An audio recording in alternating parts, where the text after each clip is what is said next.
je vais vous parler donc de ce franc des CFA. Alors quel est le plan de l'intervention? Tout d'abord, un bref historique du franc CFA et de la zone franc, qui fait partie justement du système néocolonial. Les mécanismes de la zone franc, la dévaluation de 1994, puisque à l'heure actuelle, on reparle d'une éventuelle dévaluation. Et je vous montrerai que cette dévaluation, ça a été plus qu'une dévaluation, ça a marqué une évolution fondamentale dans les relations entre la France et les pays africains de la zone franc, puisque la France a admis à partir de ce moment-là la co-tutelle du Fonds monétaire international de la Banque mondiale, c'est-à-dire des États-Unis, sur son précaré. Ensuite, je vous dirai deux mots du rattachement à l'euro, qu'est-ce qui s'est passé, et enfin, je parlerai de la souveraineté monétaire, qui est une revendication actuelle des pays africains membres de la zone franc et qui souhaitent quitter pour recouvrer leur souveraineté monétaire. C'est comme si la France quittait l'euro, elle recouvrerait sa souveraineté monétaire. Et en fait, je terminerai par quitter le franc CFA. Est-ce que c'est la panacée? Voilà. Vous verrez, je vous dirai que c'est non. La réponse est non. Bien. Alors, la zone franc est une construction donc tout à fait coloniale.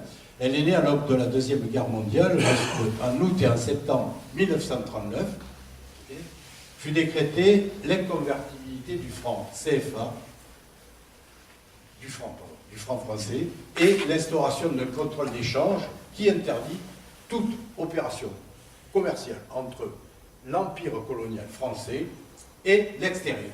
Et cette expression zone franc apparaît pour la première fois avec ces décrets de 1939. Quelques dates pour jalonner un petit peu cette période, la période jusqu'à aujourd'hui. En 1945 sont créés le franc CFA. Alors, le sigle CFA, la signification du sigle CFA a évolué au fil du temps. Alors, au départ, c'était CFA, le franc des colonies françaises d'Afrique, bon, en 1945. Et donc, c'est là qu'on a défini la parité du franc CFA avec le franc français. Le franc CFA était égal à 1,7 francs français, comme le franc CFP des colonies françaises du Pacifique. 1948, la valeur du franc CFA est portée à 2 francs français, n'est-ce pas? Donc on a une surévaluation du franc CFA. La valeur du franc CFA devient plus importante, exprimée en francs français. 1958, on a une évolution, et le franc CFA devient le franc de la communauté française d'Afrique, puisque c'est la période de la communauté, n'est-ce pas? Et il deviendra le franc de la communauté financière d'Afrique, en Afrique de l'Ouest, et le franc de la coopération financière en Afrique centrale. Donc, vous voyez un peu, il y a ensuite création de banques centrales. 2 banques centrales vont être créées, une banque centrale en Afrique de l'Ouest, la BCEAO, et une banque centrale en Afrique équatoriale, la BCE-AEC, au départ. Alors, au moment entre 54 et 62, il y a cette période dite des indépendances et qui va marquer, donc, pour les colonies françaises, des choix qui vont être faits de rester ou de quitter la zone franc. Et donc, certains États, comme ceux de l'ex-Indochine et du Maghreb, vont s'éloigner de la zone afin d'exercer leur pleine souveraineté monétaire. Et je vous parlerai de la monnaie qui est un instrument de politique économique très important. Voilà. Alors, quelle a été l'évolution postcoloniale de la zone? En 1960, la Guinée décide de quitter la zone franc. Et Sékou Touré, donc, président de la Guinée, décide de quitter la zone franc. Et le nouveau franc français entre en circulation et la parité ne change pas. C'est un franc français égal 50 francs CFA. Okay, avant, vous transformez en centimes et vous aviez l'ancien franc. 1962, les États d'Afrique de l'Ouest qui appartiennent à la zone franc créent une union monétaire, l'UMOA, l'Union monétaire des États de l'Afrique de l'Ouest, qui comprend la Côte d'Ivoire, le Dahomey, à l'époque c'était le Dahomey, qui deviendra par la suite le Bénin, la Haute-Volta, qui deviendra le Burkina Faso par la suite, la Mauritanie, le Niger, le Sénégal. Au cours de cette période, le Mali quitte temporairement la zone franc en décidant d'émettre sa propre monnaie qui est le franc malien. Voilà, vous avez une coupure de 5000 francs maliens et donc la période va être ponctuée par des départs, des retours et des arrivées. En 1973, la Mauritanie quitte la zone franc. Madagascar choisit d'émettre sa propre monnaie. 1979, signature de l'accord entérinant l'appartenance de l'Union des Comores à la zone franc. Donc là, on va avoir un autre pays qui va adhérer à la zone franc et on aura le franc comorien. La parité entre le franc français et le franc comorien est de 1 franc français égale 50 francs comoriens. 1984, le Mali, qui était parti, revient au sein de la zone franc. 1985, la zone franc est élargie à la Guinée équatoriale et en 1997, la Guinée-Bissau rejoint la zone franc. Voilà. Pendant les années 70, on a en 72 une signature d'une convention monétaire entre les États d'Afrique centrale.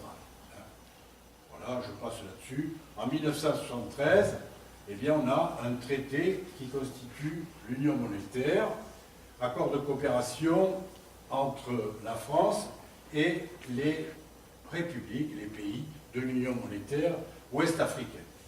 Et l'un de ces 3 accords demeure échangé à ce jour et signé en 1973.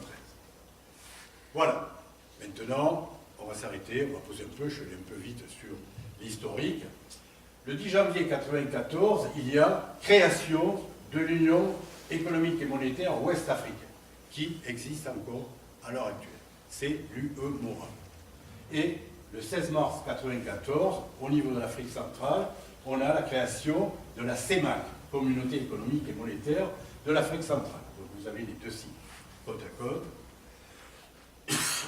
Tout ça pour arriver à la composition actuelle de la zone franc. Alors j'ai un stylo, voilà, que je vais utiliser.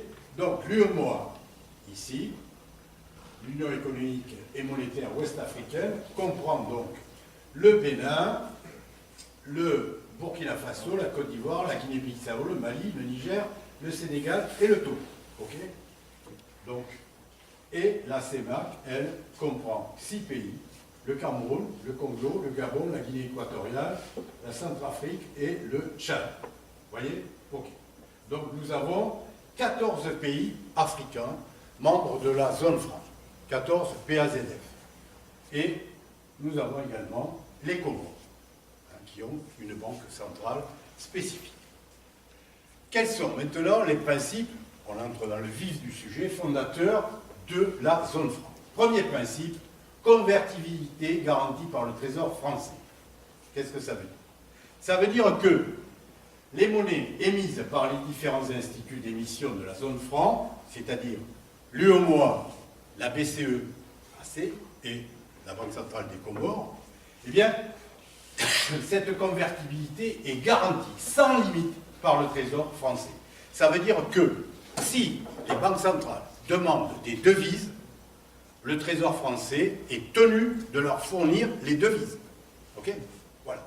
C'est le premier principe, une convertibilité garantie. Voilà. Deuxième principe, fixité et parité. Les monnaies de la zone sont convertibles entre elles à des parités fixes sans limitation de montant. Ok ? Pas de problème. Troisième principe, intéressant aussi, la libre transférabilité. Ça veut dire quoi? Que les transferts de fonds, d'accord? Les transferts sont libres à l'intérieur de la zone, qu'il s'agisse de transactions courantes ou des mouvements de capitaux. Ça veut dire que les mouvements de capitaux, investissements, désinvestissements, etc. sont libres et les transferts de profit également. Vous voyez ce que ça veut dire? Libre transférabilité, c'est ça. Ensuite, quatrième principe, qui est grandement critiqué à l'heure actuelle, c'est la centralisation des réserves de change, c'est-à-dire des réserves en devises, ok, dollars, etc.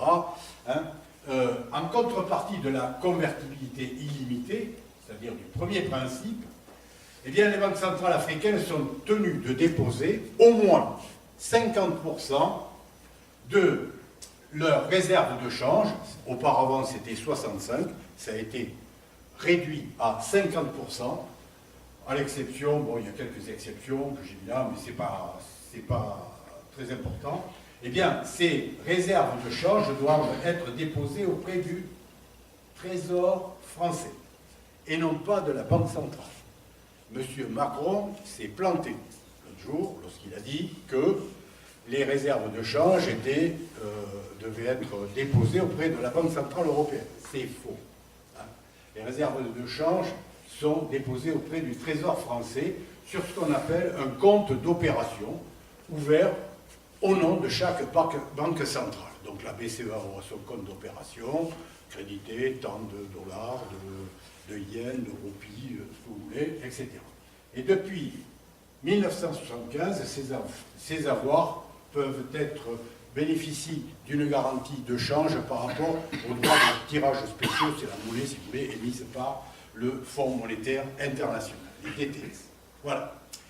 Deux mots sur le compte d'opération, parce que c'est un grand débat à l'heure actuelle. D'après les détracteurs de la zone franc, les dépôts de devises sur les comptes d'opération, qui étaient estimés fin 2015 à 13 000 milliards de francs CFA, ce qui représente plus de 19 milliards d'euros, constituent des ressources dont se privent les économies de la zone, alors qu'elles pourraient, a priori, les investir. Hein, ces ressources en devises pour financer donc leur croissance. Je cite là l'économiste Malamine Mohamed qui explique que c'est une erreur d'analyse. Et il a raison. Bon. Les réserves de change détenues par les banques centrales ont déjà été injectées dans les économies de la zone, en équivalent franc CFA. Ça veut dire quoi? Ça veut dire que lorsque une entreprise ivoirienne, ou burkinabé, exporte vers les États-Unis, eh bien, elle reçoit quoi en paiement? Des dollars. Et elle remet ces dollars à la BCE, à la Banque centrale. Et la Banque centrale ne lui remet pas des dollars, elle lui remet des francs CFA, l'équivalent en francs CFA.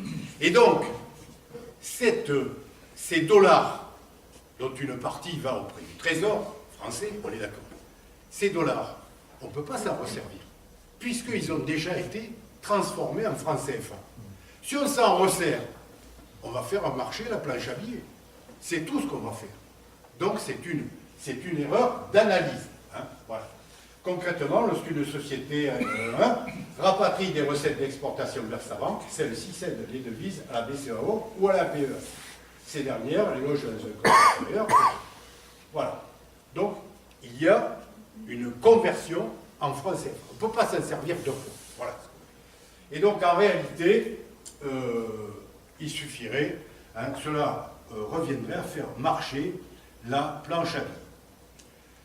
Maintenant, deux mots sur la dévaluation du franc CFA en 1994. Alors, je vais vous expliquer la genèse de cette dévaluation, et sachant que cet événement peut se reproduire dans un avenir proche. Bien. Alors la genèse, elle est celle-ci. C'est que, on n'en parle pas très souvent, dans les années 70, il y a eu, en Afrique, un peu dans le monde d'ailleurs aussi, il y a eu un choc externe positif. Choc externe positif, on parle beaucoup de la détérioration des termes de l'échange, de la baisse des cours des matières premières, etc. Eh bien, non. Au cours des années 70, il y a eu une envolée de la rente, une envolée des cours des matières premières et de l'énergie, 1973, premier choc pétrolier, n'est-ce pas? Et ensuite, j'étais en Côte d'Ivoire par la suite, deuxième moitié des années 1970, il y a eu une envolée des cours, à ce moment-là, du café et du cacao, multiplié par 4. Ça a été, on appelle ça un choc externe positif qui a eu un impact sur le volume de la rente. On parle de la rente agricole, culture de rente. C'est quoi, hein? C'est cette rente. Donc, envolée des cours des matières premières, dans les années 70, choc externe positif. Voilà. Donc, les recettes d'exportation ont augmenté, les recettes des États, par le biais de la fiscalité, ont augmenté, et donc on a eu une croissance exponentielle de la rente agricole, minière, hydrocarbures, ainsi que des possibilités d'endettement. Pourquoi c'est important? Parce qu'à l'époque, comme à l'heure actuelle, les taux d'intérêt étaient au plus bas. Donc, ça a incité à s'endetter. Alors, je vais vous dire, il y a un taux d'intérêt au niveau international qui s'appelle le LIBOR. C'est celui qui inspire, je dirais, tous les taux d'intérêt dans le monde. LIBOR, London Interbank Offered Rate. Bon, le LIBOR. Et ce LIBOR, au cours des années 70, en valeur réelle, c'est-à-dire corrigé de l'inflation, si vous faites un emprunt à 1% et qu'il y a 2% d'inflation, vous allez rembourser moins que ce que vous avez emprunté.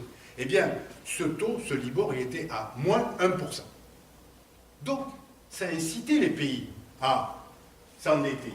Et donc, qu'est-ce qu'on a eu? Grâce à cette rente, cette envolée de la rente et le crédit facile, on a eu une croissance des investissements publics et, il ne faut pas le nier, des dépenses clientélistes des États. Bon, c'est-à-dire que on a créé des postes de fonctionnaires, des postes en veux-tu, en voilà, la corruption, c'est vrai aussi. Bon, ça s'est passé, on ne peut pas le nier. Mais, qu'est-ce qui est arrivé ensuite? Ensuite, après 70, il y a 80. Donc, début des années 80, eh bien, on a un retournement complet de tendance. C'est-à-dire, on a une baisse de la rente. À partir de 81, on a baisse des cours internationaux des produits de base. Pétrole, moins 54%. Produits alimentaires, moins 32%. Matières premières agricoles, moins 23%. Métaux et minerais, moins 6%. Donc, qu'est-ce que ça va entraîner? Cela va entraîner une baisse des recettes d'exportation et des capacités de remboursement de la dette. Pourquoi? C'est avec les recettes d'exportation qu'on gagne les devises et qu'on rembourse la dette. Vous voyez? Donc on a le renversement. Mais généralement, on occulte la première partie. Alors, choc externe des années 80. Qu'est-ce qui s'est passé? Ça, c'est au niveau mondial, parce que l'Afrique fait partie du monde. En 1979, le président de la réserve fédérale, qui s'appelait Paul Volcker, à l'époque, a décrété, enfin, lui, c'est commanditaire, a décrété que le plus important des maux de la planète, c'était l'inflation. Et donc, il fallait lutter contre l'inflation. Et il a augmenté les taux d'intérêt. Voilà. Donc, qu'est-ce qu'on a eu? On a eu 1979, adoption de politiques monétaires et budgétaires restrictives au nord, Grande-Bretagne, Thatcher, USA, Reagan, pour lutter contre l'inflation. L'inflation, c'est le plus grand des maux. Bon, je rappelle que pour ceux qui ont à peu près mon âge, dans les années 70 en France, il y avait des taux d'inflation qui n'étaient pas négligeables. Et ça ne nous a jamais empêché de bien vivre. Ceci, je ferme la parenthèse. On a une hausse des taux d'intérêt. Alors, entre la fin des années 70 et le début des années 80, le LIBOR passe de moins 1 à 6% en termes réels, c'est-à-dire corrigé de l'inflation. Alors, qu'est-ce que ça va faire? Un effet de ciseau. Accroissement de la charge de la dette, du fait de la montée des taux d'intérêt. Alors, j'ai mis dette nouvelle et dette ancienne. Pourquoi? Eh bien parce que les banquiers sont des malins, on le sait, et les pays d'Afrique notamment, on leur avait dit, ils leur avaient dit, on vous prête l'argent, mais les taux vont baisser, prenez un taux variable, vous allez voir, vous allez y gagner. Et oui, donc la majorité de l'endettement s'était effectué à taux variable. Ce qui veut dire que lorsque les taux augmentaient, ben, ça augmentait la charge de la dette, de toute la dette. Voilà, et non pas des nouvelles dettes. Donc ça c'est malin, mais bon. Donc, voyez, les deux chocs externes ici, chaud les mots. Envolée des cours internationaux des matières premières, vous voyez. Et à partir de 81, début des années 80, chute des cours. Voilà, les deux chocs externes. Bien. Envolée des cours internationaux, j'étais en Côte d'Ivoire à l'époque, et je dois dire que qu'est-ce qu'on a bu comme champagne. Ben alors, c'est vrai, il faut le dire. Pour un oui, pour un non, c'était champagne. Après, on est passé au mousseux, et à la fin, on a terminé à la flague. La flague étant la bière locale. Voilà. Bien, alors, étant donné ce problème de la dette de tous les pays, et notamment africains, qu'est-ce qui s'est passé? Eh bien, en zone franc, zone, donc pays africains de la zone franc, on y est, Burkina, etc.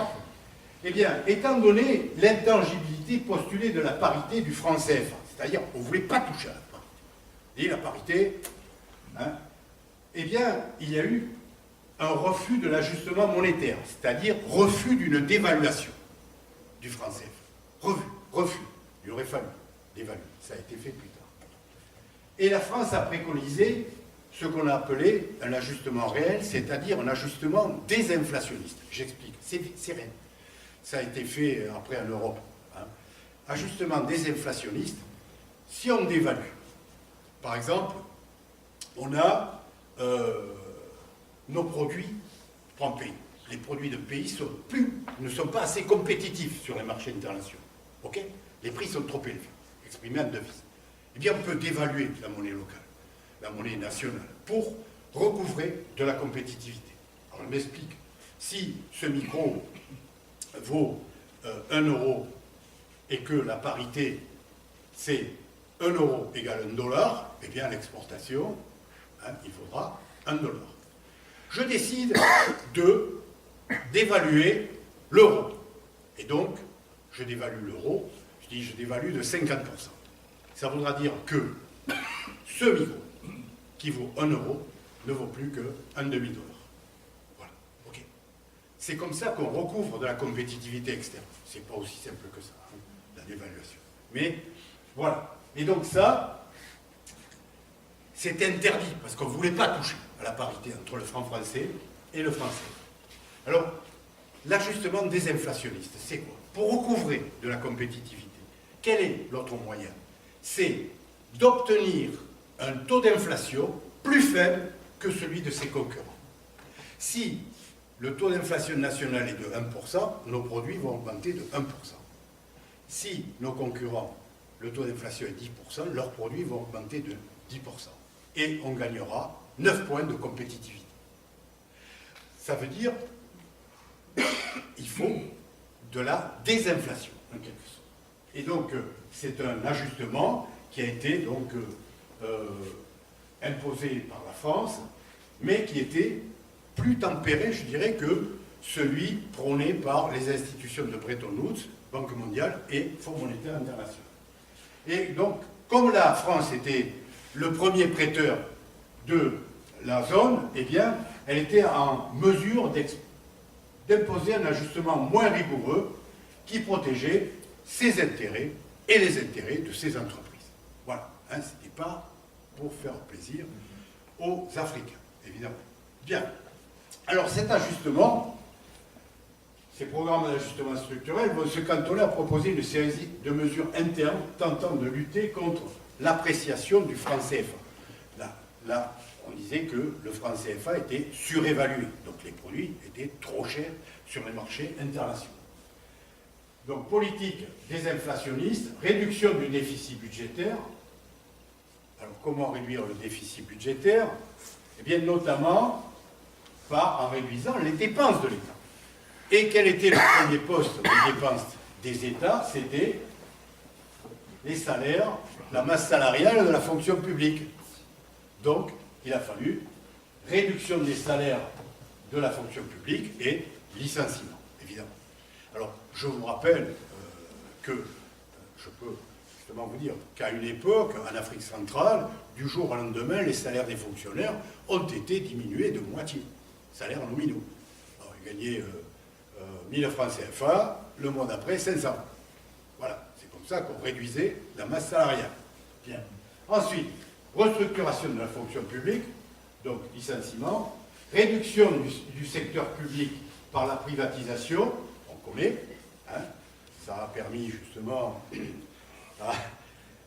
aux multinationales de se gaver, libéralisation des prix, alors libéralisation des prix, donc plus de subventions aux produits de base, hein, au pain, etc. À l'époque, on avait eu au Maroc des émeutes du pain, etc. Ok. Contrôle du crédit par des taux d'intérêt élevés, donc là, ça va à l'encontre. Si les taux d'intérêt sont élevés, la masse des crédits accordés est relativement restreinte, mais ça renchérit le coût du crédit, ce qui a un impact sur les investissements. Voilà. Et recours des subventions. Alors, comment recouvrer de la compétitivité externe? En économie, on montre qu'il y a une équivalence entre la dévaluation et un système de substituts à la dévaluation, qui sont des droits à l'importation. On met des droits de douane à l'importation et on restitue ces droits à l'exportation. Vous voyez? Donc, l'argent qu'on gagne sur les droits de douane, on le restitue aux exportateurs pour diminuer les prix. Voilà. Donc ça, c'est une des possibilités. Alors, cet ajustement a échoué. Pourquoi? À cause de la rigidité à la baisse des salaires intérieurs, et la désinflation a engendré quoi? Elle a engendré une chute de la production et de l'investissement. Les politiques de substitution, c'est-à-dire prélèvement à l'importation, restitution à l'exportation, n'ont pas pu être mises en œuvre par manque de moyens. Et donc, de plus, l'environnement externe s'est révélé défavorable en raison de la baisse des cours des matières premières et de l'appréciation du franc français par rapport au dollar. Alors, comme le CFA était lié au franc français, le franc français s'appréciant par rapport au dollar, du coup, le franc CFA s'appréciait par rapport au dollar. Ce qui est la même chose. Maintenant, on va la voir avec l'euro. Okay. Donc là, c'est un événement non maîtrisé par les pays africains et croissance des taux d'intérêt réels. Donc, malgré tout, le système d'économie de rente a continué à fonctionner, la baisse de la rente étant compensée par un recours, par une fuite en avant. La rente baissée, eh bien, on s'est endetté pour financer. Ça vous rappelle un peu ce qu'on fait chez nous. Hein? Financement, endettement, tant interne qu'externe. C'est ce que j'ai appelé le modèle du clientélisme appauvri quand je travaillais sur la Côte d'Ivoire. On poursuit le système clientéliste, mais on n'a plus les moyens. Donc c'est le clientélisme appauvri. Et donc le gâteau se réduit. Deux mots, petite parenthèse sur la Côte d'Ivoire. Le gâteau à distribuer se réduit. Lorsque le gâteau est important, on peut en donner à tout le monde. Lorsque le gâteau se réduit, eh bien, il faut choisir les bénéficiaires. Et en Côte d'Ivoire, il a fallu choisir les bénéficiaires. Et ce sont les ethnies du Sud qui ont été les bénéficiaires, ceux du Nord. Et donc après, qu'est-ce qu'il y a eu? Hein? On s'est disputé. Eh oui. Voilà. Donc, vers la fin de la partie. Donc, effet de ciseaux, baisse des recettes d'exportation, augmentation de la charge de la dette. En 1987, la Côte d'Ivoire déclare un moratoire. Elle dit qu'elle ne peut plus rembourser sa dette. Voilà, moratoire. Au début des années 90, la crise s'approfondit. Les bailleurs de fonds multilatéraux, le FMI et la Banque mondiale disent « Nous, on ne donne plus rien ». Ils arrêtent leur financement. Et donc, la France doit assurer les fins de mois, c'est-à-dire payer les fonctionnaires. Voilà. Et la zone franc devient un fardeau trop lourd pour la France. Et dans une conjoncture qui est marquée à l'époque déjà par les critères de Maastricht, c'est-à-dire réduction du déficit budgétaire, etc. Et donc, qu'est-ce qui va se passer? Eh bien, Balladur, Édouard, n'est-ce pas, va mettre en œuvre sa doctrine. Il soumet donc l'octroi de l'aide hors projet. L'aide, non, vous avez deux types d'aide. L'aide projet. On veut construire un hôpital, on aide. C'est un projet. On veut construire une usine, on aide. C'est un projet. Aide hors projet, c'est de l'aide budgétaire. On donne un montant qui va alimenter le budget de l'État, et puis voilà, il fait ce qu'il veut. Donc, Balladur soumet l'octroi de l'aide hors projet de la France à la conclusion d'accord avec le FMI. Ça veut dire, et le FMI réclame la dévaluation du CFA depuis des années. Voilà. Et donc, la France accepte la co-tutelle du FMI et de la Banque mondiale, donc des États-Unis, sur son précaré. Voilà. C'est pas dit qu'elle ne va pas continuer à participer. Hein. Bon. Donc, dévaluation. Le décès d'Houphouët-Boigny, qui, en décembre 1993, va faire sauter le dernier verrou. Hein, Houphouët-Boigny, c'était le sage de l'Afrique, etc. Bon, il décède en décembre, en janvier, on fait la dévaluation. Donc, dévaluation, le franc CFA est dévalué de 50% et le franc comorien de 33%. Ok, voilà. Vu? Alors, c'est une dévaluation qui est un peu atypique. Pourquoi? Je vous explique. Parce que lorsqu'on dévalue, c'est que, comme je l'ai dit, on a un problème de balance commerciale. On importe plus qu'on exporte. Et donc, on a une balance commerciale qui est déficitaire. Et en fait, on va le voir, pour la plupart des pays africains de la zone franc, la balance commerciale était bénéficiaire. Donc là, la dévaluation a une autre raison. Une autre raison plus profonde, qui est une raison financière, en fait. Hein, qui est, donc, les raisons qui ont conduit à la dévaluation sont la réduction des flux d'aide extérieure à terme. Réduire l'aide. Okay. Reprise des relations donc, avec le FMI et la Banque mondiale, parce que la France ne pouvait plus tout donner, il fallait que le FMI et la Banque mondiale reprennent leur financement. Substitution des financements d'origine privée aux financements publics, donc les États vont se désengager, on va faire la place aux banquiers, et le consensus des chefs d'État africains a été un petit peu acheté, n'est-ce pas, grâce à des mesures massives d'accompagnement, mais des mesures qui n'étaient pas durables. Voilà. Alors, donc, pour de nombreux observateurs, la dévaluation a été décidée pour résoudre les problèmes de deux pays majeurs dans les deux zones, c'est-à-dire la Côte d'Ivoire et le Cameroun. Et il s'agissait de résoudre un problème de balance courante. Alors, c'est peut-être un peu technique, je passe si vous voulez. Alors, là, l'ensemble des flux monétaires entre un pays et le reste du monde, et c'est un document comptable, c'est la balance des paiements. Et cette balance des paiements comprend la balance courante, la balance des capitaux et le compte capital. Voilà. Donc, alors, problème de balance courante, c'est quoi? C'est la balance courante, c'est le solde des flux monétaires d'un pays liés aux échanges internationaux. Donc la balance courante, c'est la balance des biens et services, la balance commerciale, la balance des services et la balance des revenus et la balance des transferts courants. Je vous explique en deux mots, vous allez voir.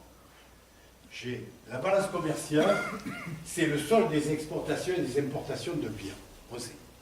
Balance des services, elle comptabilise les opérations commerciales, activités de transport, assurance, services de communication et d'information, services financiers, opérations sur les achats-ventes de brevets, etc., etc.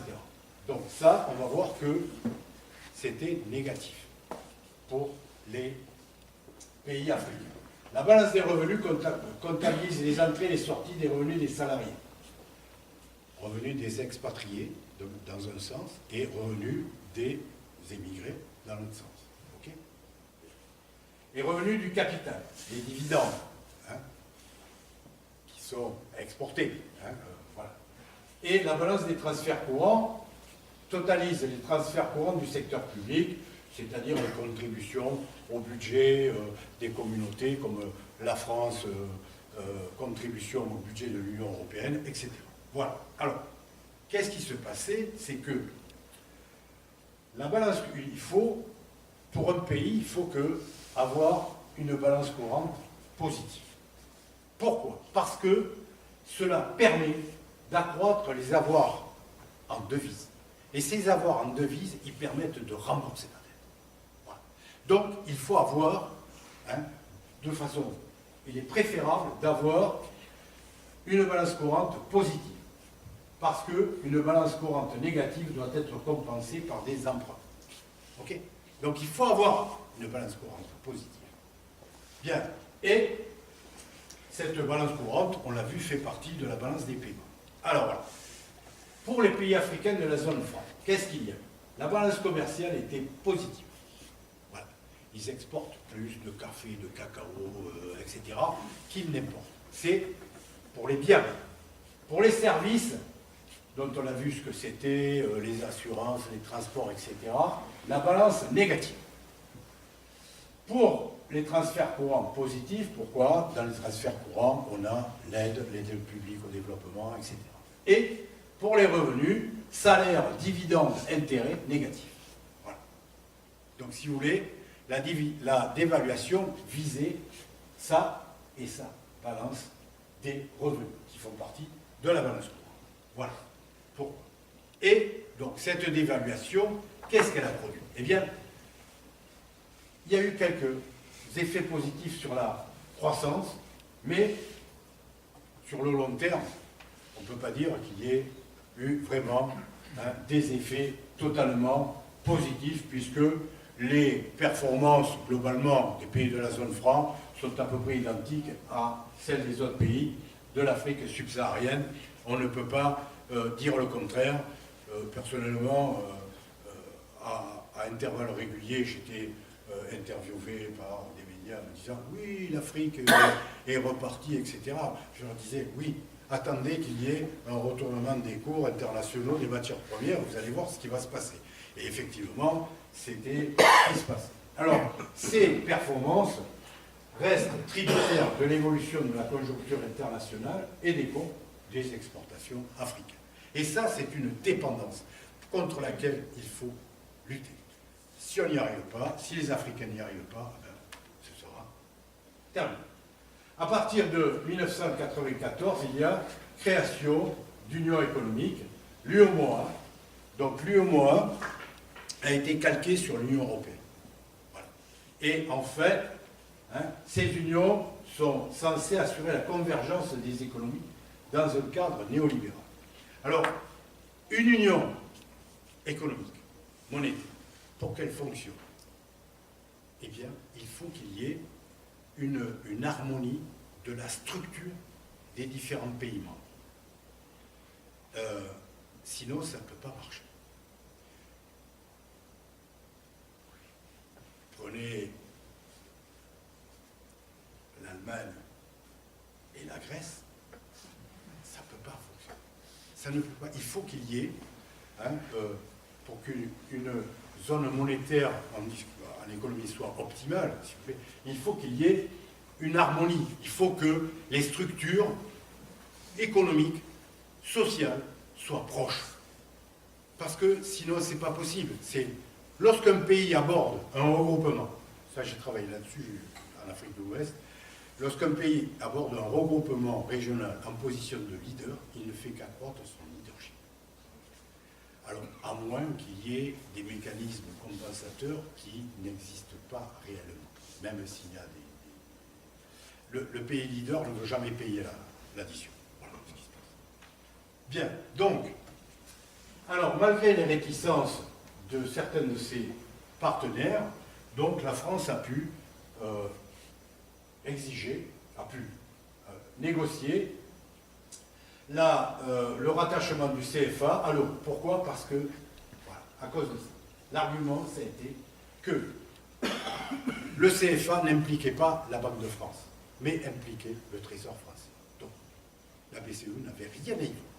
Voilà pourquoi la France a. Alors, la seule concession, les seules concessions accordées par la France, c'est information préalable des partenaires dans le cas de l'Euroland, dans le cas d'un changement d'une dévaluation. Voilà, c'est tout. Bien, alors, voilà le nouveau taux de change, qui passait 8 jours. Bien, alors, quels sont les arguments en faveur du rattachement du CFA à l'euro et contre, les arguments contre, qui sont un petit peu les mêmes que ceux du rattachement du CFA au franc français à l'époque. Alors, pour argument favorable au rattachement du CFA à l'euro, la stabilité du prix des exportations libellées en euros. Voilà. Comme la majorité des exportations de ces pays africains de la zone franc est destinée, se dirige vers l'Europe, eh bien, qui sont payés en euros, et donc, du fait de la parité fixe, eh bien, il y a une stabilité des prix, des produits, des exportations. Bon, c'est peut-être, il n'y a pas de risque de change. La stabilité du taux de change du franc CFA, bien arrimer à une monnaie forte, eh bien, cela évite notamment la spéculation. Ça évite que M. Soros aille spéculer contre une monnaie faible. Voilà. Stabilité des taux d'intérêt également, puisque du fait du rattachement à l'euro, et donc cette stabilité pour les défenseurs de ce rattachement est synonyme d'arrivée d'investisseurs étrangers. Et cet attrait des pays de la zone franc est renforcé par la libre transférabilité des profits. C'est-à-dire, vous voulez faire du profit, vous rapatriez, bon, voilà. OK? Donc voilà les arguments pour. Les arguments contre. Eh bien, le rattachement signifie l'abandon de toute politique monétaire. Toute politique monétaire. Et tout espoir de conduire une politique monétaire autonome. Alors j'explique. La politique monétaire, c'est très important. C'est un instrument de politique économique. Alors, la politique monétaire, c'est notamment la gestion du taux d'intérêt. La gestion du taux d'intérêt, on peut jouer sur le taux d'intérêt. Si on diminue le taux d'intérêt, cela va faciliter l'endettement, cela va faciliter l'investissement, a priori. OK ? Et donc, ce taux d'intérêt est déterminé par les pouvoirs publics. Ça, c'est un aspect de la politique monétaire. Et si on augmente le taux d'intérêt, ça va diminuer aussi le volume des crédits. En cas de surchauffe de l'économie, d'inflation, on peut augmenter les taux d'intérêt, ça diminue le montant des crédits. Évidemment que, je prends un exemple, ce sont des entreprises, mais un particulier qui veut acheter une maison, si le taux d'intérêt est à 1% ou à 10%, il va peut-être réfléchir entre les deux dans la décision de son investissement. Voilà. Et de plus, il y a un autre aspect de la politique monétaire, c'est le change, la politique du change. C'est-à-dire qu'on peut, si on a la souveraineté monétaire, on peut décider de dévaluer ou pas sa monnaie. Et ça peut avoir un impact important, on l'a vu, pour recouvrer de la compétitivité externe et produire à nouveau de la croissance. Et donc ça, si vous voulez, c'est l'abandon de toute souveraineté monétaire, c'est donc dans le cadre de ce rattachement du CFA à l'euro, comme il y avait rattachement du CFA au franc français. Alors, la souveraineté monétaire, nous ne l'avons plus. Cela signifie donc aussi la convergence, la nécessaire convergence des politiques macroéconomiques nationales au sein de la zone africaine de l'euro. Et oui, il faut, comme je l'ai dit, pour que le regroupement puisse fonctionner, il faut que les économies convergent, que leurs structures convergent. Et donc, il faut des critères de convergence. Il faut donc fixer des limites au déficit budgétaire, fixer des limites au niveau de l'inflation, à la dépense publique, tout ce que vous voulez. Okay, on a vécu ça, c'est comme les critères de Maastricht. Okay, et d'autre part, cette convergence devra aussi s'opérer entre la zone CFA africaine et la zone euro. Vous vous rendez compte, on marche sur la tête entre des pays qui sont en voie de développement hein, et des pays développés. La convergence, vous voyez ça, c'est pas possible. C'est pas possible. Donc, ces deux zones, au niveau de développement très différents, devront se conformer, évidemment, au diktat de la mondialisation néolibérale. Et un des problèmes, donc, c'est de la liaison entre le franc CFA et l'euro, c'est la surévaluation du franc CFA. Parce que l'euro est une monnaie forte. Et des pays en développement ont besoin d'avoir une monnaie plus malléable, hein, qu'on puisse manipuler, utiliser pour se développer. Et donc, là, ce n'est pas le cas. Et ce lien entre le CFA et le franc, puis l'euro, conduit à une surévaluation du franc CFA. Et cette surévaluation, ce n'est pas bon pour les exportations. Ok ? Ça veut dire que les exportations africaines coûtent trop cher, hein, pour faire ça. Voilà. Vu que le franc CFA est surévalué. Cette surévaluation facilite les importations. Et oui.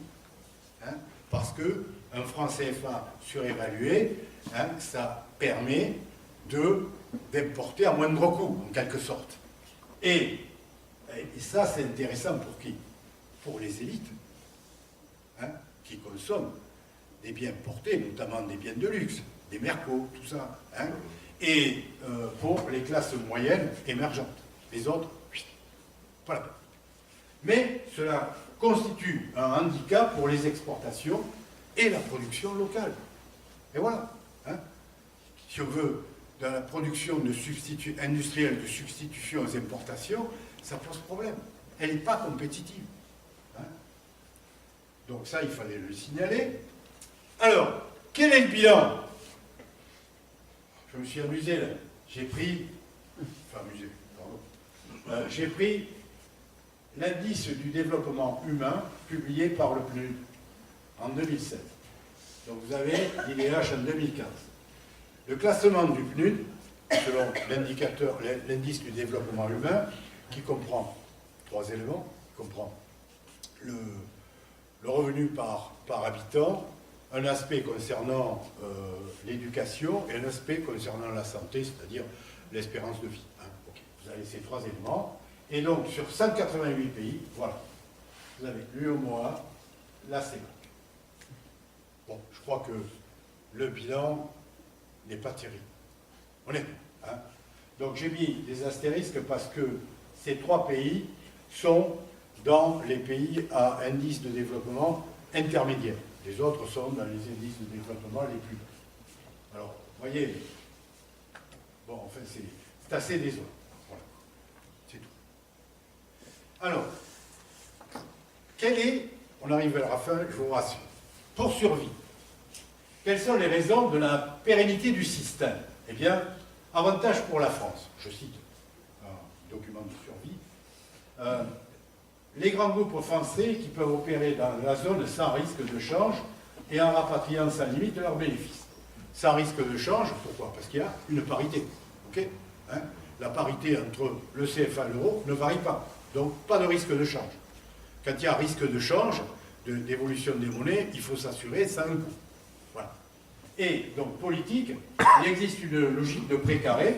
Le franc CFA permet à Paris d'exercer une sorte de contrôle, soft control, c'est Survie hein, qui l'a marqué. Bon, soft control sur la manière dont ces pays se développent dans un contexte de concurrence exacerbée avec notamment, et ça c'est important, l'arrivée de la Chine. L'arrivée de la Chine qui n'a pas d'historique colonial derrière, hein, au niveau de l'Afrique. Voilà. Les dirigeants africains y trouvent aussi leur intérêt. Il ne faut pas non plus hein, occulter certains aspects. Hein. Ce système entraîne un siphonnage des ressources domestiques vers Paris et les autres capitales européennes, puisqu'il n'y a pas de limite à la convertibilité et à la transférabilité, eh bien, les élites locales ont tout loisir de passer leur argent sur un compte étranger d'acheter un appartement parisien. Nous avons des élites rentières, tout à fait rentières, c'est le cas, qui profitent de la rente. Hein. Pourquoi hein, et qui n'ont pas intérêt, évidemment, à faire évoluer le système. Ça se comprend, c'est logique. Bien. Alors, la France se profite, je suis d'accord, mais pas seule. Le pillage de l'Afrique se poursuit, mais la France, c'est pas pour exonérer la France, mais simplement pour dire ceci, elle n'est plus l'unique bénéficiaire depuis 1994, puisque je dis, elle avait accepté la co-tutelle des institutions internationales, Fonds monétaire international et Banque mondiale sur son précaré. Par exemple, les États-Unis ont ainsi pris le contrôle de la filière cacao en Côte d'Ivoire. Hein, avec ADM et Cargill, Bolloré s'est retiré de la filière. Je ne veux pas exonérer Bolloré. Non, loin de là. Mais que s'est-il passé? Juste deux mots, j'ai le temps, deux mots sur la Côte d'Ivoire. Qu'est-ce qu'il y avait avant en Côte d'Ivoire, avant la libéralisation? Il y avait ce qu'on appelait la caisse de stabilisation, qui était un organisme public. Donc, que faisait la caisse de stabilisation? Eh bien, c'était, je sors le mot, tant pis, c'était un monopsone, j'explique, un monopole d'achat. Ce qui veut dire que tous les planteurs étaient obligés, tenus, de vendre leur cacao à la caisse de stabilisation. La caisse de stabilisation leur garantissait un prix, stabilité, 1 € le kilo, exemple. Et cette caisse de stabilisation revendait sur les marchés internationaux 2 € le cacao. Donc, sur 1 million de tonnes, ça fait de l'argent. OK? Et donc, avec cet argent, qui était la rente hein, du café cacao, la rente agricole, eh bien, l'État investissait, l'État s'en servait à abonder son budget. Je me souviens que j'étais encore en Côte d'Ivoire, le budget de l'éducation-formation, c'était 30% du budget. Vous avez vu ça chez nous? Non. C'était énorme. Il n'y avait pas que... Il y avait, c'est vrai. Il y avait, oui, oui. Mais bon, il n'y avait pas que ça. Hein. Il ne faut pas retenir que les choses négatives. On avait Colin Bélier, monsieur 10%, bien sûr, qui avait... négocier les complexes sucriers dans le nord de la Côte d'Ivoire, et il prenait 10%. Voilà. Qui a été président de la République après, pardon. Et donc, et Houphouët l'avait exilé à la Banque mondiale, pour le plus. C'est pas grave. Donc voilà, ça veut dire que cette masse, ce volume de la rente, il était distribué sur place, il était consommé sur place. Ok? Et du fait de la solidarité ethnique, du fait de la famille élargie, ça ruisselait les années fastes, dans les années 70. Ça ruisselait jusqu'au niveau les plus bas de la pyramide sociale. Et puis là, qu'est-ce qui s'est passé? Eh bien, le FMI et la Banque mondiale ont dit, on ne veut plus de tout ça. Parce que si on privatise la caisse de stabilisation, il n'y aura plus de corruption. Et non, il n'y aura plus rien pour alimenter le clientélisme. Plus de système clientéliste. Voilà. On va privatiser. Oui, ils ont privatisé, donc il y a les Américains qui ont pris la filière. Et je termine la parenthèse, quelques années plus tard, il y a un certain nombre de planteurs ivoiriens qui ont manifesté pour qu'on recrée la caisse de stabilisation qui les exploitait. C'est bizarre, hein? Parce que maintenant qu'il y a les multinationales ont pris la filière, les planteurs, ils n'ont plus 1 € le kilo. Ils ont un demi. Vous voyez? Ils ont beaucoup moins qu'avant. Et la masse de rente qui était prélevée par l'État et redistribuée sur place, où elle va? Elle est exportée. Les multinationales, voilà ce qui se passe. Vous voyez? Et oui, c'est comme ça que on poursuit l'exploitation en réduisant les coûts. Voilà. Et ce qui permet de maximiser les profits. Et donc, d'autres pays européens profitent également de l'aubaine. Il y a eu des investissements allemands, etc. Et alors on peut se poser la question si la France n'est pas devenue le supplétif de l'impérialisme global, hein, en agissant pour elle, mais beaucoup aussi pour les autres, avec l'opération Barkhane, avec d'autres choses aussi. Ça, je pose la question. Voilà. Alors, faut-il sortir du CFA? Voilà. Hein, à ce moment, on dit qu'il faut se casser du CFA. Le contrôle de la monnaie, je vous l'ai dit, est un attribut majeur de la souveraineté et un instrument de politique économique. Hein, c'est de la politique, hein, et c'est ça la souveraineté. Et le CFA est un carcan, comme l'euro est un carcan. C'est la même chose. Voilà. Et recouvrer la souveraineté nationale implique sans doute, implique certainement, je dirais, de sortir du système CFA comme sortir du système de l'euro, si on veut recouvrer la souveraineté monétaire. Voilà. Alors, comment faire? Est-ce qu'il faut remplacer le CFA par une autre monnaie unique, hein? Bon, c'est-à-dire, on va l'appeler, je ne sais pas, l'afro, enfin, je ne sais pas, peu importe. Hein? Alors, le problème qui va se poser, c'est le problème qui existe déjà. Le problème, c'est un problème d'hétérogénéité des structures des pays membres. Cette hétérogénéité, elle va exister encore. On sort du CFA, ok, il faut. Mais ce n'est pas la panacée. Les problèmes qui préexistaient vont continuer à être présents. Le problème du différentiel de croissance entre les pays, le problème de niveau de développement. Si on prend la Côte d'Ivoire et le Mali, ça peut être un. Bien. Donc, également, différence de structure économique et sociale. Donc, tous ces problèmes vont persister. Les problèmes de l'Euroland en attestent. C'est le même type de problème, à un niveau différent, mais c'est le même type de problème. De plus, il est évident que le système, j'ai presque fini, ne tolère aucune indépendance monétaire. Toute tentative d'indépendance monétaire est réprimée. Alors, un peu d'histoire. Peu après que Saddam Hussein eut demandé que les règlements des livraisons dans le cadre du programme pétrole contre nourriture se fassent en euros et non plus en dollars américains, eh bien, les États-Unis ont envahi l'Irak. Ils ont trouvé les armes de destruction massive, etc. C'est bizarre. Alors, petite parenthèse sur le dollar. Le dollar est la monnaie internationale, mais c'est la monnaie aussi nationale des États-Unis. C'est l'instrument de domination des États-Unis, le dollar. Et donc, jusqu'en 1971, dans le cadre du système du Gold Exchange Standard, le dollar était basé sur l'or. Une once d'or valait 35 $. Nixon, 71, a dit fin de partie. Terminé.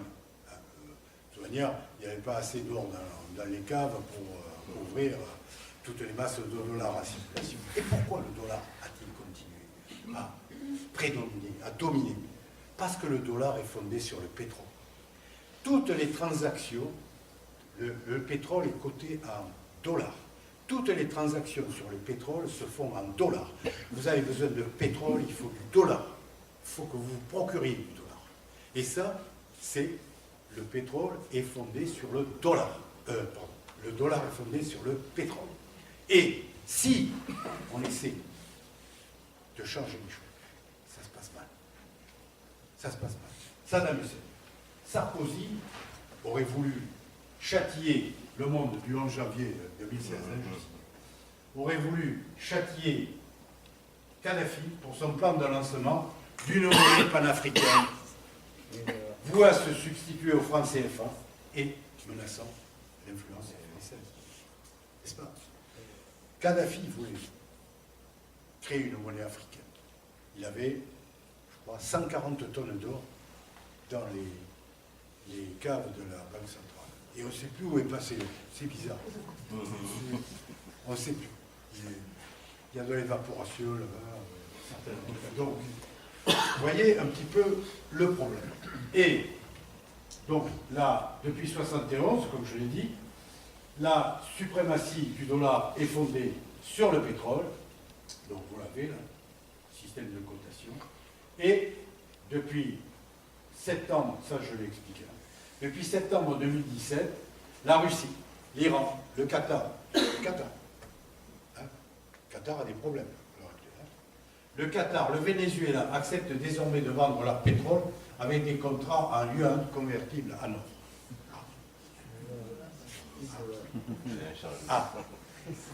Ah, on y arrive. Non, c'est bon, on va arrêter là. Non, je voulais, je crois, on va arrêter là. J'avais Macron à Ouaga, mais bon, vous voulez que je finisse Macron? Oui.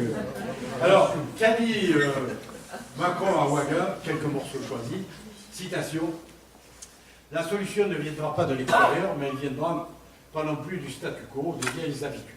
Pourquoi? Objectif de l'aide publique au développement, atteindre à la fin de son mandat 0,55% du PNB, si vous voulez, du produit national. C'est le revenu national. Ouais. L'objectif qui était revendiqué il y a 20 ans, c'était 0,7%. Oui, c'était 0,7%. Et lui, il veut 0,5%. C'est 0,55 à la fin de... Bon. La France... Alors, autre citation, la France se met en situation d'agréger l'aide multilatérale. Bon, en fait, qu'est-ce qu'il dit là? L'aide d'autres puissances européennes pour être plus efficace. Bon, la France n'a plus les moyens, bon, c'est tout, et elle dit, bon, moi, je vais faire chef de file, hein, et je vais organiser, donnez-moi l'argent, et je vais le distribuer. Voilà, c'est ça. En fait, ce sera un moyen de conserver un rôle prépondérant de la France avec l'argent des autres. Voilà, globalement, c'est ça. Ensuite, voilà, France, chef de file de l'aide. Alors, l'Alliance pour le Sahel associe l'Allemagne, l'Union européenne, la Banque mondiale, et le PNUD avec l'ensemble du G5. Et donc, la France veut être le chef de file de tout le monde pour essayer de conserver justement sa place, son influence en Afrique. C'est tout. Bon, quelqu'un qui n'a plus les moyens de sa politique et qui essaie donc d'organiser la sous-traitance d'une certaine manière. Voilà, je crois que j'ai fini là. Ah oui, ensuite, qu'est-ce qu'il veut? Il veut trier les réfugiés sur place en Afrique. Donc, voilà ce qui est dit, envoyer des missions pour dire, voilà, on va, plutôt que les candidats réfugiés viennent directement, on va les trier sur place et puis on dira qui peut venir, qui ne peut pas venir. Et enfin, africaniser la lutte antiterroriste, alors impliquer les armées africaines pour aider, voire remplacer à terme la force Barkhane. Qu'est-ce que ça veut dire? La même chose que pour l'aide. Hein, c'est-à-dire, on ne peut plus le faire, hein, venez, hein, on va vous former et tout, et puis c'est vous qui allez gérer à notre place. Permettre aux Burkinabés, Nigériens, Maliens, Mauritaniens, Tchadiens de rejoindre leur poste et de protéger leur population. Sachant que la force G5 regroupe 5 États du Sahel, Mauritanie, Mali, Burkina Faso, Niger et Tchad. Hein. Ceci a été créé pour justement contre la lutte contre terroristes. Je crois que j'ai fini. Ah, pour terminer, la citation macronienne. Alors, Macron cite Felwine Sarr, qui écrit cette belle formule. L'Afrique n'a personne à rattraper, elle ne doit plus courir sur les sentiers qu'on lui indique, mais marcher prestement sur le chemin qu'elle se sera choisi. Je crois qu'on peut le partager. On ne peut que partager. C'est pas fou. Voilà. Alors marchons ensemble sur ce chemin, si vous en êtes d'accord, et apprenons à nous aimer, fort de notre histoire à partager et de notre devenir commun. Amen. Voilà. J'espère ne pas avoir été trop.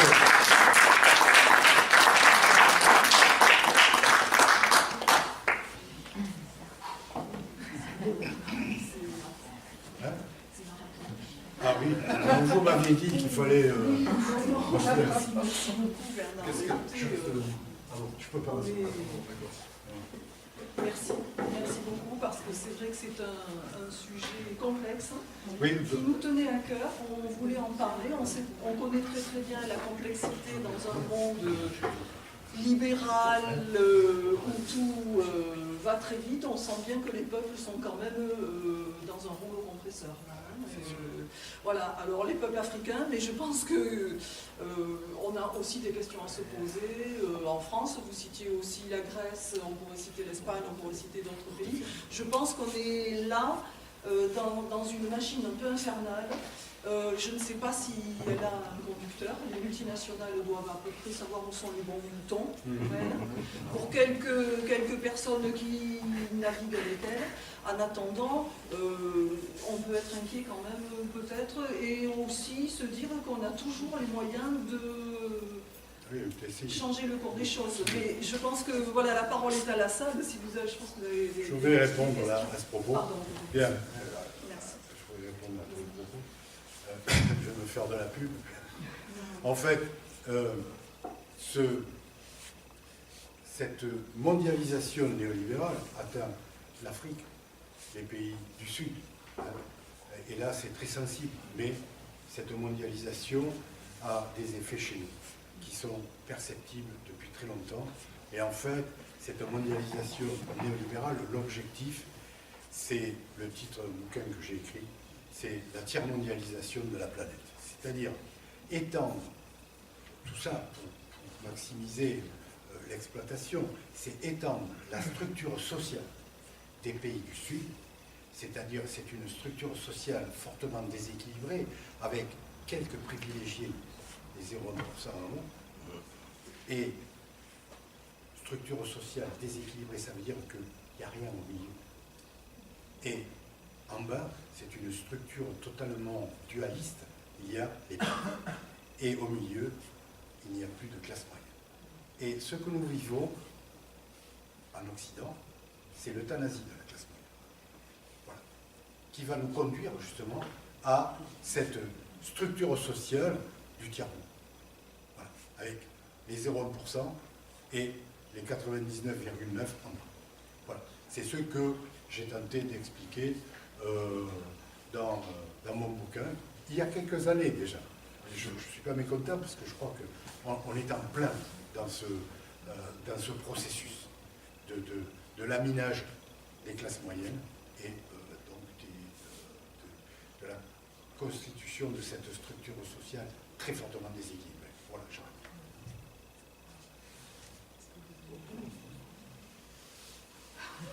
Oui, je sais, je ne suis pas très optimiste. Mais oui, mais bon. Bon, je n'ai pas des mouchoirs. Si vous permettez, la première question étant toujours la plus difficile, je voulais vous demander, nous avons entendu parler, Sabine, tu m'en parlais dernièrement aussi, parce que le libre-échange est pas mal à la mode actuellement, d'une zone de libre-échange continental au sein des deux pays d'Afrique, le ZLEC. C'est quelque chose de tout nouveau, là, et qu'est-ce qui fait... On en parle depuis. On en parle... Ah oui, oui, c'est une affaire récurrente, on en parle depuis des années, de cette zone de libre-échange au niveau... Et je voulais vous demander juste, est-ce qu'il est possible, par exemple, parce qu'on disait que les pays de la zone franc CFA d'Afrique de l'Ouest ne pouvaient pas, justement, commercialiser, enfin faire du commerce avec les pays d'Afrique centrale et avec les pays de la zone Caraïbe, parce que c'est pas le même franc CFA apparemment. C'est quelque chose de... Non, alors le problème du commerce, non, c'est pas secondaire. Non. Le problème du commerce, c'est que on peut commercer si on a des économies qui se révèlent complémentaires et non pas concurrentielles. Si on prend un pays qui produit du café, du cacao, l'autre de l'arachide, machin, qu'est-ce qu'ils vont échanger? Pas grand-chose. Pas grand-chose. Hein, il faut que les économies soient d'une certaine manière complémentaires pour qu'il puisse y avoir échange. Concernant cette zone de libre-échange, au niveau africain, c'est la même chose qu'à l'époque, l'Union africaine, enfin, etc. Pour moi, c'est un mythe. Et on ne peut pas l'envisager. On ne peut pas l'envisager parce que, comme je l'ai dit tout à l'heure, une zone qui couvrirait, une zone de libre-échange, qui couvrirait l'ensemble de l'Afrique, bon, il faudrait savoir si on met le Maghreb ou pas, aussi. Si on ne met pas le Maghreb, quelles sont les économies dominantes? L'Afrique du Sud, le Nigeria, qui va profiter? Zone de libre-échange, ça veut dire que ces pays vont profiter d'un marché étendu et ce sont leurs industries qui existent, qui sont plus concurrentielles que celles des autres pays, ou même qui n'existent pas dans les autres pays, qui vont s'accaparer le marché et qui vont en fait dominer de plus en plus, on va créer des micro-impérialismes, voilà, d'une certaine manière. Ça, c'est mon point de vue. Bon, après, et en plus, bon, une zone de libre-échange, quelle qu'elle soit, est-ce qu'il va y avoir un tarif extérieur commun où elle va être ouverte complètement sur le reste du monde, c'est-à-dire sur les produits chinois ou vietnamiens, etc. Ça pose un problème, sachant que, comme je l'ai dit tout à l'heure, un pays, pour moi, ne peut pas se développer dans le cadre d'une production néocoloniale, c'est-à-dire en ne produisant que des matières premières, que des produits à exporter. C'est-à-dire, ce sont des pays qui sont totalement extravertis, totalement dépendants de l'extérieur. Et si un pays veut réellement, ou une zone veut se développer, il faut qu'il y ait, à un moment donné, il faut qu'il y ait un développement qui se fasse introverti, c'est-à-dire sur le marché intérieur. Il faut développer ce marché intérieur. Et après, on peut envisager autre chose. Il faut se concentrer sur le marché intérieur. Les économies extraverties ne se sont jamais développées. Et, exemple, on nous cite la Chine, etc. La Chine n'est pas encore développée. La Chine est trop dépendante pour sa production, de ses exportations vers les pays du Nord. Les marchés se trouvent là-bas. Et le problème de la Chine, à l'heure actuelle, on fait un peu le tour du monde, c'est que on parle de l'apparition d'une classe moyenne en Chine. Attendez, sur plus d'1 milliard, s'il y a une classe moyenne de 10 millions, ou c'est rien. Si on veut qu'il y ait apparition d'une classe moyenne, il faut que les salaires augmentent. Si les salaires augmentent, les coûts de production augmentent. Et donc, qu'est-ce qui va se passer? Eh bien, sur les marchés d'exportation, puisque la Chine est encore très extravertie, eh bien, la Chine est en concurrence avec d'autres pays, comme le Vietnam, comme d'autres pays, à un salaire plus bas.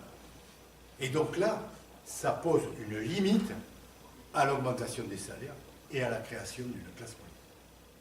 Et si on veut justement dépasser ce problème-là, il faut auto-centrer, comme on disait, le développement. C'est-à-dire se centrer d'abord sur le développement du marché interne avant de s'ouvrir vers l'extérieur. Voilà. Est-ce que le fait d'abandonner le franc CFA, ça peut se faire. Ça l'aidera à... Ah oui, ah non, mais j'ai dit, recouvrer la souveraineté monétaire. Bon, après se posera le problème de l'union monétaire. Moi, personnellement, j'avais travaillé à l'époque sur la communauté économique de l'Afrique de l'Ouest, la CEAO.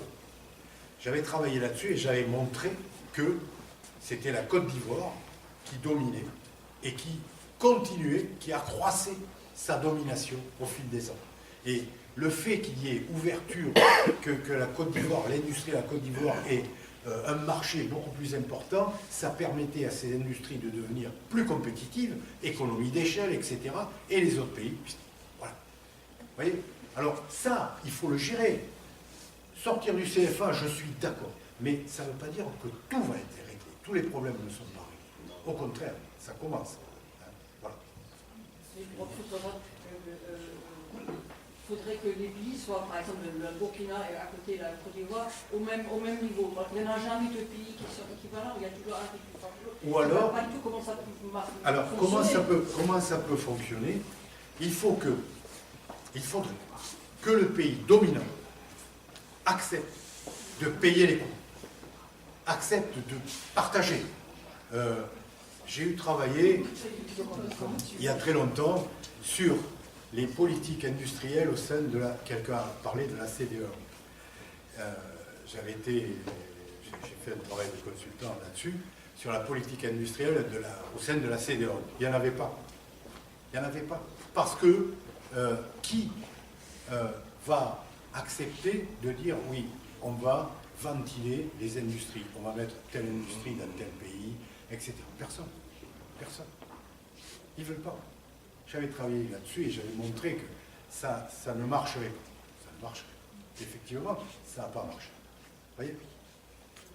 Mais, bon, qu'on sorte du CFA, on est d'accord. Mais ça ne résoudra pas les problèmes. Sauf qu'il faudrait que le pays dominant accepte de payer le prix. Ah oui, non, mais... Oui, oui. Bien. Oui. Oh, oui, on va prendre une dernière Ouais, question. Si ça marche. je vous dérange Oui, pas. non. Voilà, parce que Oui, la question, on est en train d'aborder déjà, de toute façon. Le parallèle entre l'euro et le franc CFA est assez convaincant, quelle que soit la différence de richesse et d'histoire du pays, bien entendu, et d'ensemble dans lequel ils sont. Mais, en gros, on a l'impression qu'en prêchant une souveraineté monétaire, il y en a en France qui parlent de ça, des bureaux aussi, Oui. on fait un petit peu fi, enfin c'est une question, hein, de la pression internationale. Je veux dire, la Chine actuellement, même si elle est en route, elle représente une puissance phénoménale qui lui permet quand même de maintenir, par exemple, un yuan très faible. Mais dans les pays dont on a parlé là, aujourd'hui, et dans les pays européens aussi, hein, vous avez cité la Grèce, la Finlande, est-ce que c'est raisonnable de dire la solution, ça serait de se rabattre en espérant qu'il y ait un accroissement qui devrait être énorme de la richesse de chacun des pays concernés? Écoutez, honnêtement, je ne sais pas comment vous répondre là-dessus, mais bon, si avant l'euro, on avait un serpent monétaire au sein duquel les monnaies fluctuaient. Voilà. Il y avait un serpent monétaire, c'est-à-dire il y avait un intervalle de variation au sein desquels les monnaies pouvaient fluctuer. Et donc, ça donnait un peu plus de souplesse que, si vous voulez, cette parité fixe qu'on a décidé entre le franc français, l'euro, etc., etc. Donc là, on a perdu en souplesse à ce niveau-là. Alors, sortir de l'euro, pourquoi pas, comme sortir du franc CFA, c'est exactement le même problème.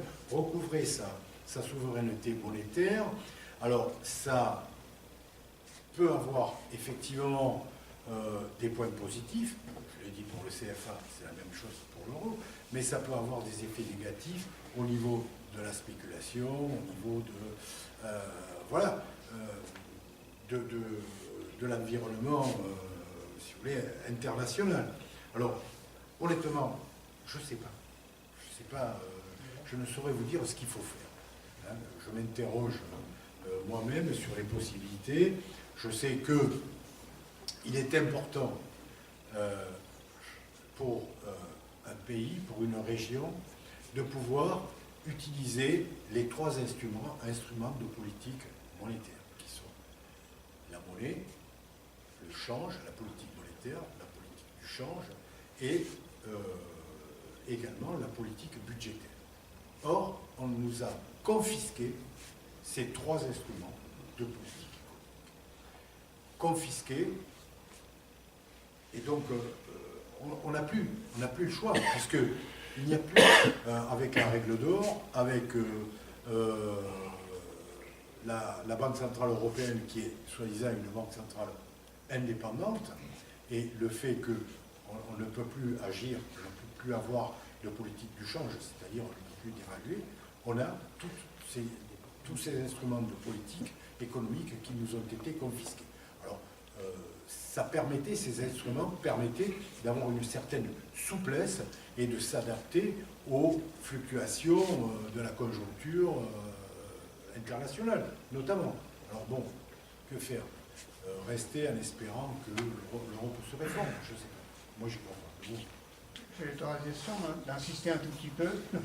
Juste, Oui. on a parlé tout à l'heure d'un pays dominant, Oui. une puissance dominante. Oui. Bon, c'est clair avec les États-Unis. En Europe, on a l'Allemagne. Oui. L'antidote à la puissance de l'Allemagne, c'est que les pays qui subissent cette austérité, encore le parallèle flagrant avec l'Afrique, il y en a 4 ou 5, soient soudés et créent une influence suffisante pour contrecarrer le dominant. Oui, C'est ce serait une idée qui est possibilité, absurde. mais... Si c'est absurde, vous le dites. Hein. Non, c'est pas absurde, mais il faut qu'il y ait une volonté commune pour créer, pour que, justement, un contrepoids à cette puissance. Alors, pour terminer, j'aime à citer un théoricien, entre guillemets, de la CGT, qui s'appelait Jean Duret, qui en 1957, avant la signature du traité de Rome, avait expliqué qu'il ne fallait pas signer ce traité, parce qu'on allait se faire manger par l'Allemagne, qu'on allait se désindustrialiser, que les concerns allemands, c'est ça, allaient prendre le dessus, etc. Et il n'avait pas tort. Voilà. Donc j'ai retrouvé ces textes, je m'en suis servi, je les ai cités, et il avait raison, c'était prévisible. Alors, effectivement, si on pouvait contrebalancer, mais qui? La France avec qui? Avec l'Angleterre? Non, ils sont plus. L'Espagne, l'Italie, le Portugal, la Grèce. Ouais. Encore un grand merci, Bernard. En tout cas,